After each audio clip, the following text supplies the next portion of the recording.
Hey guys, welcome back to career study Adda. तो एक नई वैकेंसी आउट हुई है, तो मैंने सोचा आप लोगों को भी अपडेट कर दिया जाए। तो जैसा कि आपको साइट देख के तो पता चल ही गया होगा कि मैं कौन सी वैकेंसी की बात कर रही हूँ। तो एनएमडीसी में एक वैकेंसी निकली है, उसके बारे में अपन बात कर रहे हैं। तो चलिए बिना किसी देरी के पूरी वैकेंसीज देखते हैं, कौन सी वैकेंसी है, किसके लिए है, क्या है क्वालिफ़िकेशन और क्या है सैलरी।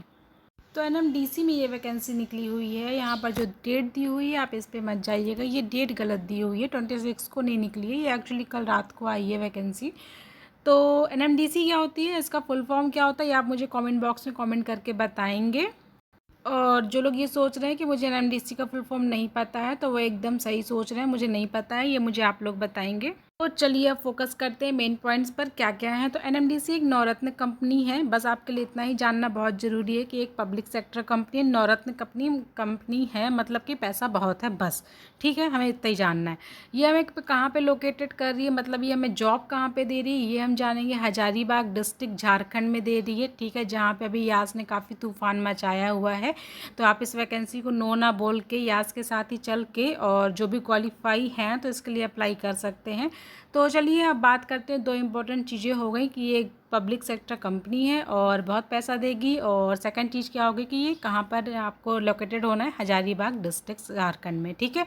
अब बात कर लेते हैं पोस्ट की, बहुत जल्दी बात करेंगे, इतना सारा ये तामझाम नहीं पढ़ेंगे अपन, एकदम मेन बात करेंगे। फर्स्ट पोस्ट की अगर मैं बात करूं तो जो फर्स्ट पोस्ट है ये आपके डेप्यूटी जनरल मैनेजर की है माइनिंग में, ठीक है। तो पोस्ट क्लियर हो गई, कितनी पोस्ट है, एक पोस्ट है। क्वालिफिकेशन की बात करते हैं तो क्वालिफिकेशन मांगी गई है माइनिंग इंजीनियरिंग में डिग्री होनी चाहिए, बीटेक हो, बीयू, कुछ भी हो, सब कुछ चलेगा, ठीक है।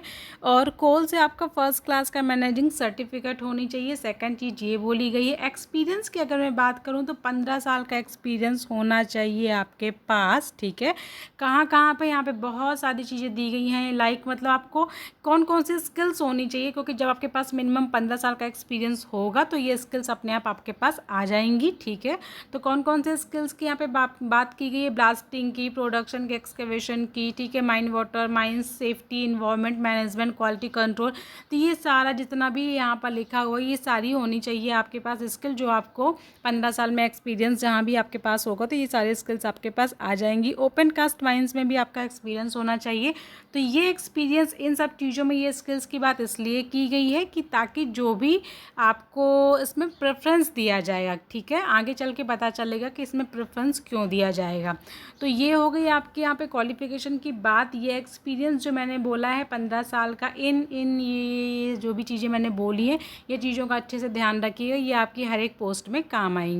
आई होप फर्स्ट पोस्ट समझ में आ गई होगी। सेकंड पोस्ट की अगर बात करें तो असिस्टेंट जनरल मैनेजर की पोस्ट है, ठीक है। क्वालिफिकेशन सेम है, सिर्फ यहाँ पे चेंज है कि आपका 15 साल का नहीं बल्कि 12 साल का एक्सपीरियंस मांगा है, ठीक है। बाकी सारी चीज़ें यहाँ पर एकदम सेम है और पोस्ट भी सेम है, ठीक है। नेक्स्ट बात करते हैं सीनियर मैनेजर की। तो सीनियर मैनेजर की जो क्वालिफिकेशन है वो है वही जो ऊपर थी, ठीक है। यहाँ पर क्या है, एक्सपीरियंस चेंज है, यहाँ भी जैसे सबसे पहले 15 था, 12 था, यहाँ पे 10 साल का एक्सपीरियंस मांगा गया है, ठीक है। सेम चीज़ें हैं, जो जो ऊपर लिखी हुई थी सारी सेम चीज़ें हैं, एक्स्ट्रा कुछ भी नहीं है। बात 10 साल का एक्सपीरियंस होगा ना तो ये सारी चीज़ें अपने आप ही आपको आ जाएंगी। तो ये हो गई आपकी थर्ड पोस्ट की बात। अब नेक्स्ट पोस्ट में आगे बढ़ते हैं। यहाँ पे सीनियर मैनेजर की पोस्ट दी हुई है फाइनेंस की। तो यहाँ पे थोड़ा सा क्वालिफिकेशन में चेंज आया है। क्वालिफिकेशन आपकी मांगा है ग्रेजुएशन एंड सीए, ठीक है, ग्रेजुएशन होना चाहिए, साथ ही साथ सीए होना चाहिए। आईसीडब्ल्यू और engineering graduate with MBA finance के साथ है तो वो भी चल जाएगा।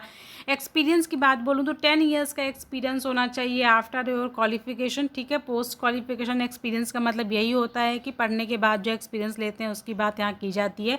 इसके बाद ये एरिया की नॉलेज होने चाहिए, like accounting in preparation and financial of account, budget, costing, accounting and audit, ठीक है, इन्वेंट्री मैनेजमेंट, वर्किंग कैपिटल। तो यार एक बात बोलूँ, जब आपका एक्सपीरियंस हो जाता है ना, जब आप ये सारी चीज़ें पढ़ लेते हो तो ये सारे नॉलेज अपने आप ही आपको आ जाते हैं, क्योंकि यही पढ़ाया जाता है, इसके अलावा कोई आपको रोटी बनाने यहाँ पे नहीं सिखाता है, ठीक है। तो ये सारा एक्सपीरियंस होना चाहिए। नेक्स्ट है आपका मैनेजर फाइनेंस, सेम क्वालिफिकेशन है, बस यहाँ पे क्या चेंजेस है, सिर्फ आपको 7 साल का एक्सपीरियंस है, जो यहाँ पे 10 साल का मांगा गया था यहाँ पे 7 ईयर्स का एक्सपीरियंस मांगा गया है। पोस्ट यहाँ पर 4 है, ऊपर वाले में 2 थी क्योंकि 10 साल का था, नीचे वाले में 4 है क्योंकि 7 साल का है। तो यहाँ पे काफ़ी लोग यहाँ पे कर सकेंगे। नेक्स्ट अगर मैं बात करूं तो मैनेजर की है, माइनिंग की है, इसमें भी थोड़ा सा चेंजेस हैं। लाइक डिग्री वही है कि आपको माइनिंग इंजीनियरिंग में डिग्री आपके पास होनी चाहिए, किसी रेपुटेड से आपके पास कोल सर्टिफिकेट हो, कोल मैनेजिंग का सर्टिफिकेट होना चाहिए, ठीक है। एक्सपीरियंस की बात करूँ तो 7 ईयर्स का एक्सपीरियंस होना चाहिए आपके पास। बाकी चीज़ें सेम है, ओपन कास्ट माइंस में काम किए हो तो सब हो जाएगा, सीधे सीधे ये बोला गया है, ठीक है। नेक्स्ट अगर मैं बात करूँ तो यहाँ पे मैनेजर कॉमर्शियल की क्वालिफिकेशन की बात करूँ तो डिग्री वही चाहिए इनको, इंजीनियरिंग की या फिर graduate from recognize university with MBA और पीजी डिग्री। तो यहाँ पे ये थोड़ा सा चेंजेस है और 2 पोस्ट यहाँ पर निकली हुई हैं, तो काफ़ी लोग यहाँ पर अप्लाई कर पाएंगे क्योंकि यहाँ पे जो क्वालिफिकेशन है वो थोड़ा सा चेंज है, ठीक है। एक्सपीरियंस की बात करूँ तो 7 ईयर्स का एक्सपीरियंस मांगा है और जिसने एमबीए किया होगा तो उसको मार्केटिंग का भी पता होगा, मार्केट रिसर्च भी पता होगी, प्रोडक्ट डेवलपमेंट भी पता होगा, सेल्स फोरकास्टिंग भी पता होगी। ये जो यहाँ पे पॉइंट लिखे हैं ये सारे नॉलेज उसको आराम से होंगे, ठीक है। नेक्स्ट जो आपकी पोस्ट है वो है डेप्यूटी मैनेजर की माइनिंग में। क्वालिफिकेशन मांगी गई है again degree in mining engineering from a recognized university या फिर इंस्टीट्यूट ऑफ रेप्यूट। यहाँ पर एक रियायत ये दी गई है कि जैसे फर्स्ट क्लास का जो manager certificate of competency issued by DGMS for coal, मतलब जो कोल का फर्स्ट क्लास का जो सर्टिफिकेट मांगा जा रहा था, इसमें सेकंड क्लास का भी अगर आपके पास होगा तो वो भी चल जाएगा। एक्सपीरियंस की बात करूँ तो मिनिमम 4 ईयर एक्सपीरियंस आपके पास होना चाहिए in the operation of open cast coal mine in India. सीधा सीधा ओपन कास्ट में काम कर लो, सारा एक्सपीरियंस हो जाएगा, ठीक है। चलिए नेक्स्ट की बात करूँ तो नेक्स्ट है आपकी जो पोस्ट है डेप्यूटी मैनेजर की है। यहाँ पर एक पोस्ट है, क्वालिफिकेशन बोली गई है diploma in mining engineering of mines, ठीक है, mine surveying from a recognized university. The candidate should be holder of valid mine surveyor certificate of company issued by DGMS for coal under CM R 1957 या फिर 2017 के according, ठीक है। Experience की बात करूँ तो मिनिमम 4 ईयर एक्सपीरियंस मांगा गया है जो आपके जॉब मतलब क्वालिफिकेशन के बाद का। उसके बाद जो स्किल्स मांगी गई हैं तो types of surveying instrument, competition of earth work, volume and preparation of plans and section, software like auto CAD, civil 3D etcetera, ठीक है। तो ये और पोस्ट कितनी है यहाँ पर, एक। नेक्स्ट पोस्ट की अगर मैं बात करूं तो जूनियर ऑफिसर की माइनिंग में निकली है, ब्लास्टिंग सुपरवाइजर का है। क्वालिफिकेशन मांगी गई है candidate should have degree in mining engineering from recognize institute as, जैसा कि ऊपर मांगा गया था वही मांगा गया है, ठीक है। इसके बाद आपके पास ये CMR का issued by DGMS for coal होना चाहिए, क्लास मैनेजर का जो सर्टिफिकेट होना चाहिए सेकेंड क्लास का चल जाएगा, ठीक है। इसके बाद जो एक्सपीरियंस मांगा गया है वो मांगा गया है 5 years of post qualification experience in coal mines of which minimum 1 year of experience in conducting deep hole blasting in, ठीक है।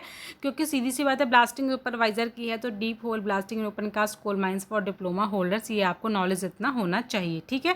नेक्स्ट इसकी 1 पोस्ट है ओनली। नेक्स्ट पोस्ट की अगर बात करूँ तो 2 पोस्ट है, नॉन एग्जीक्यूटिव की पोस्ट है। क्वालिफिकेशन के लिए काफ़ी सस्ता यहाँ मांगा गया है, मैट्रिक मांगी गई है, 10th पास होना चाहिए विथ वैलिड सिरदार, ठीक है, overman short fitter blaster certificate of competence issued by DGMS for coal and valid first state certificate issued by saint John's ambulance association, ठीक है। एक्सपीरियंस मांगा गया है मिनिमम 3 ईयर का post qualification experience in coal mission which minimum 1 year of experience conducting deep hole blasting in open cast coal mines, ठीक है। तो ये थी पोस्ट वाइज जो भी था, जितने भी पोस्ट थे ये मैंने काफ़ी इजी वे में और वो काफ़ी जल्दी बताने की कोशिश की है आपको, ताकि आपको समझ में आ जाएगा और जो इस चीज़ से बिलोंग करते होंगे उन्हें काफ़ी चीज़ें बहुत जल्दी समझ में आ गई होंगी। चलिए बात कर लेते हैं पैसे की कि हमें पैसा कितना मिलेगा। तो पैसे की अगर मैं बात करूँ तो यहाँ पर डेप्यूटी जनरल मैनेजर की जो पोस्ट थी उसमें आपको पैसा मिलेगा लगभग बात कर रही हूँ कैंडिडेट फ्रॉम, तो कितना 1 लाख से 2 लाख रुपए भैया मिलेगा इसमें आपको डेप्यूटी जनरल मैनेजर में, ठीक है। नेक्स्ट की बात करो असिस्टेंट जनरल की, तो इसमें आप सीधे सीधे मान लो कि 2 लाख तक आपको मिल जाएगा, ठीक है। सीनियर मैनेजर की बात करो तो इसमें भी 67 या 80,000 से ऊपर ही मिलेगा, 2 लाख तक इसमें भी चला जाएगा। मैनेजर की बात करूँ सब मतलब पैसा बहुत है यार, पैसे की चिंता नहीं है, पैसा इसमें बहुत है, ठीक है ना। तो पैसे की चिंता बिल्कुल नहीं करनी है, पैसा भरपूर मिलेगा। तो चलिए पैसे के अलावा और चीज़ें देख लेते हैं। देखिए राउंड फिगर में भी यहाँ पर आपकी सैलरी बता दी गई है कि भाई ये इतना इतना देंगे, ठीक है, इतनी इतनी सैलरी मिलेगी। तो ये है आपका सैलरी का स्ट्रक्चर। और SC ST वालों को 5 ईयर्स का और OBC वालों को 3 ईयर्स का एज ऑलवेज ये चीज़ें मिलेंगी जो आपको एज रिलैक्सेशन मिलता है, तो ये चीज़ें भी आपको मिल जाएंगी। और फिर अगर मैं बात करूँ तो यहाँ पे कैटेगराइज किया गया रिजर्वेशन को, जो SC ST OBC EWS UR में कितनी कौन सी किसको किसको सीट्स कितनी कौन सी पोस्ट में कौन कौन सी सीट कहाँ कहाँ किसको दी गई हैं, ये सारा डिटेल यहाँ पर दिया हुआ है। ठीक है, अब चलिए बात कर लेते हैं सिलेक्शन ऑफ मोड की, कि अब हाउ टू अप्लाई की बात कर लेते हैं। तो आप सबको पता है ऑनलाइन ही एप्लीकेशन होगी। तो डेट्स की अगर मैं बात करूँ तो कल से ही डेट्स स्टार्ट हो चुकी हैं, 27 से लेकर के 16 जून तक ये आपका ओपन रहेगा। इसकी वेबसाइट आप यहाँ पर जा कर के इसको अप्लाई कर सकते हैं। ठीक है, अगर आप ये क्वालिफ़िकेशन आपके पास कोई सी भी है इनमें से, तो आप इसमें से जाके आराम से अप्लाई कर सकते हैं। ठीक है, यहाँ पे पोस्ट वाइज कुछ फ़ी भी दी गई है कि आपको एप्लीकेशन फ़ीस जो दी गई 500 रुपीज़ दी गई एग्जीक्यूटिव ग्रेड पोस्ट के लिए, सुपरवाइज़र के लिए 250 और वर्कमैन के लिए 150। ठीक है, तो यहाँ पर आपका देख सकते हैं अपनी फ़ीस वगैरह भी कि फ़ीस वगैरह कितना दिया गया है। मोड ऑफ सिलेक्शन की बात करूँ तो जो एग्जीक्यूटिव की जॉब है, ठीक है, तो उसके लिए क्या है कि उसके लिए आपको एप्लीकेशन फॉर्म भरना है। फॉर्म फिलिंग के बाद आपका जो है तो वेरिफिकेशन होगा, जो फॉर्म्स होंगे, ठीक है, मतलब फॉर्म्स के डॉक्यूमेंट्स का जो वेरिफिकेशन होगा, उसके बाद आपका इंटरव्यू होगा।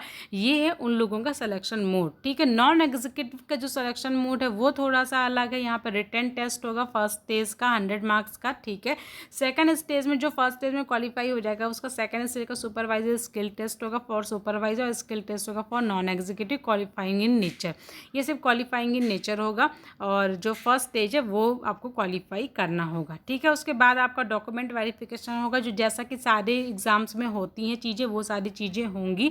और उसके बाद आपके अगर आप मेरिट लिस्ट निकाली जाएगी, मेरिट लिस्ट में अगर आपका नाम आता है तो आपका सिलेक्शन हो जाएगा, और आपको बहुत इज्जत के साथ आपको झारखंड भेज दिया जाएगा। तो अगर आप इसके लिए एलिजिबल हैं तो ज़रूर अप्लाई करें, और अगर नहीं हैं तो उन लोगों के साथ शेयर करें जिन्हें लगता है आपको कि वो लोग एलिजिबल होंगे। तो अपनी ना सही तो दूसरों की ही ज़िंदगी बनाएं, और दूसरों के साथ शेयर इसे ज़रूर कर दें। तो चलिए फिर मिलते हैं नेक्स्ट किसी और अपडेट के साथ। कोई और वैकेंसी अगर निकलती है तो उसके बारे में ज़रूर बात की जाएगी। तब तक के लिए वीडियो को अगर लाइक कर देंगे तो बहुत अच्छा लगेगा, मुझे बहुत ही मोटिवेशन मिलता है। ठीक है, शेयर कर देंगे तो और भी अच्छा लगेगा, सब्सक्राइब कर देंगे तो बहुत ही अच्छा लगेगा। चलिए फिर मिलते हैं नेक्स्ट वीडियो में। Thank you for watching.